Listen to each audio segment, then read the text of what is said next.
दोस्तों अगर हम बात करें यूरोप की, हाँ, ब्रिटेन, फ्रांस, जर्मनी जो आज इतने डेवलप और इतने मॉडर्न देश हैं, कोई जमाने में बिल्कुल अंधकार युग में थे। हाँ दोस्तों, अगर हम आप बात करें विश्व के इतिहास की, मध्यकाल की, तो इस जमाने में जो पश्चिमी यूरोप था वो पूर्णतः अंधकार युग में था। अंधकार युग से मेरा तात्पर्य है, इस जमाने में जो पश्चिमी यूरोप था इसमें पूर्णतः धर्म का नियंत्रण था। हाँ, यहाँ के लोगों के जीवन में पग पग पर धर्म का नियंत्रण था। यहाँ के लोग धर्म केंद्रित थे और धर्म से ही नियंत्रित थे। यहाँ तक कि यहाँ के जो सम्राट हुआ करते थे उनको भी जो धर्म था यानी कि जो पोप थे उनके सामने झुकना पड़ता था। इस बात का अंदाजा आप इस प्रकार लगा सकते हो कि 11वीं शताब्दी के जो सम्राट हेनरी थे, उनको जो पोप थे, पोप ग्रेगोरी, उनकी बात को आनाकानी करने पर इतना दबाव पड़ा कि उनको सर्दियों के मौसम में आल्पस पर्वत को नंगे पांव पार कर पोप से माफी मांगने जाना पड़ा। इस बात से आप अंदाजा लगा सकते हो कि उस जमाने में कि धर्म का कितना महत्व था और कितना धर्म का कंट्रोल हुआ करता था। परंतु यह एकाधिकार टूटा, और टूटा किस कारण? वह है पुनर्जागरण। तो क्या है पुनर्जागरण जिसके कारण धर्म का एकाधिकार टूटा और जो पश्चिमी यूरोप का जीवन था वो अंधकार से एक नए उजाले की रोशनी में चमका? तो आज हम बात करेंगे उसी के बारे में। तो शुरू करते हैं वीडियो बिना किसी देरी के। दोस्तों अब बात करते हैं पुनर्जागरण के अर्थ की कि क्या है पुनर्जागरण का अर्थ। तो पुनर्जागरण से तात्पर्य उन बौद्धिक परिवर्तनों से है जो कि 14वीं शताब्दी से लेकर 16वीं शताब्दी के मध्य में हुए।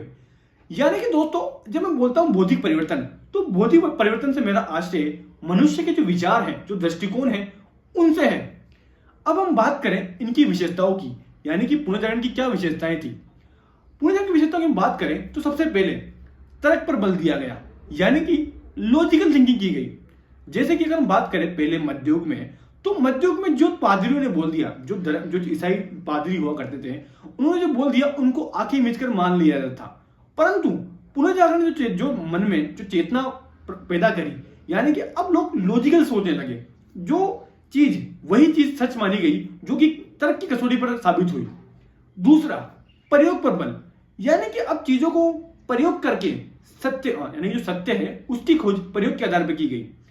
जैसे कि अगर हम बात करें तो प्राचीन समय के अंदर ईसाई धर्म में, यानी बाइबल में यह माना जा रहा था कि पृथ्वी ब्रह्मांड के केंद्र में है और सारा ब्रह्मांड उसके चारों तरफ घूमता है। परंतु जब कोपरनिकस ने यह बात कही कि भाई पृथ्वी ब्रह्मांड के केंद्र में नहीं है बल्कि यह तो सूर्य के चारों तरफ चक्कर लगाती है, तो उनका विरोध हुआ। यहां तक कि कई दार्शनिकों को, कई साहित्यकारों को जिन्होंने इनका समर्थन किया, उनको जिंदा तक गिरा दिया गया दोस्तों।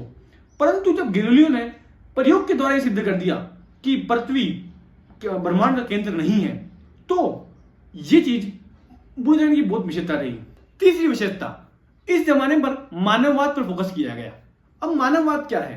देखो, मानववाद का सिंपल सा अर्थ है कि मानव पर ध्यान देना।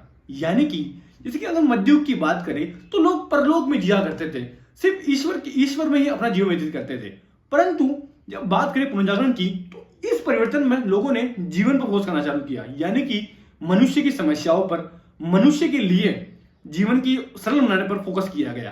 अब लोग ये सोचने लगे कि क्यों ना हम स्वर्ग को धरती पर हिला दें। तो इसी प्रकार इस समय मानववाद का विकास हुआ। अब हम बात करते हैं पुनर्जागरण की कारणों की कि क्या कारण थे जिससे पुनर्जागरण हुआ। सबसे पहले दोस्तों धर्मयुद्ध। अब ये धर्मयुद्ध क्या है? तो 11वीं शताब्दी के अंदर जो पश्चिमी यूरोप के जो ईसाई थे, उन्होंने अपने पवित्र स्थल यरूशलेम को लेकर मुसलमानों से, यानी कि तुर्क मुसलमानों से धर्मयुद्ध लड़ा।